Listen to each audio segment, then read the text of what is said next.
انسانوں کی جب روحیں بنی تھیں تو اس کے بعد ان کو سلا دیا گیا تھا. ایک لمبے عرصے تک جو ہیں وہ روحیں سوئی ہیں. پھر ہم اس دنیا میں آئے، باری باری یہ روحیں جو ہیں اس دنیا میں آ رہی ہیں. اب ہر کوئی جو ہے ادھر ایک رول پلے کر رہا ہے. کوئی ظلم کر رہا ہے، کوئی مظلوم ہے، کوئی دن اور رات کی فکر میں پڑا ہوا ہے، کوئی اپنے رب کی عبادت کر رہا ہے، کوئی لوگوں کے حقوق پورے کر رہا ہے، کوئی چوریاں کر رہا ہے، کوئی ڈاکے مار رہا ہے، کوئی ظالم حکمران ہے، کوئی مظلوم ہے. یہ سب رولز اس سٹیج پہ پلے ہو رہے ہیں. مگر یہ رول پلے کر کے انسان جو ہے اس نے اس دنیا سے چلے جانا ہے، اور اس کے بعد ایک لمبے عرصے کے لیے اس نے قبر میں ٹائم گزارنا ہے، اور اس کے بعد جو ہے حشر ہوگا. حشر کے میدان میں اس کا حساب کتاب ہوگا اور پورا انصاف کیا جائے گا. اس کے بعد جو ہے وہ موت کو ایک دمبے کی صورت میں، ایک شیپ کی فارم میں لا کے ذبح کر دیا جائے گا. ہمیشہ کے لیے موت ختم ہو جائے گی، اب موت نہیں آئے گی. اور اس کے بعد جو ہے انسان کو ایک نا ختم ہونے والی زندگی کا سامنا کرنا پڑے گا، جس میں کوئی موت نہیں ہے.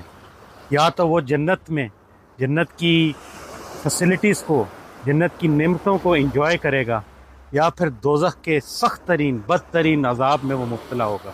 اب آپ مجھے بتائیں کہ وہ بندہ جس نے اس دنیا میں اچھا کما لیا، اس کی زندگی کیسی ہوگی، اور جس نے ظلم کیا، اپنے رب کی نافرمانی کی، شرک کیا، اس کا کیا انجام ہوگا؟ حشر کے میدان میں جب وہ نا ختم ہونے والے معاملات کو دیکھے گا تو جو مجرم ہوگا وہ کہے گا کہ اس دنیا کے برابر بھی سونا ہے تو مجھ سے لے لیا جائے فدیے میں، اور جو ہے مجھے چھوڑ دیا جائے. مگر اس وقت اس کی یہ التجا نہیں سنی جائے گی، اور وہ ہمیشہ کے لیے نا ختم ہونے والے سزا کا مرتکب ہو جائے گا. تو دوستوں اور بھائیوں اور بہنوں، یہ زندگی ہے، اس میں آپ ابھی بھی چانس ہے، ابھی بھی موقع ہے. اپنے رب کی طرف رجوع کر لیں، اپنے رب کے لیے سٹینڈ اپ کریں، اپنے رب کے لیے عبادت کریں، اور شرک سے اور کفر سے اور ظلم سے، خصوصاً حقوق العباد سے، کیونکہ وہ معاملات جو ہیں بہت سخت ہوں گے.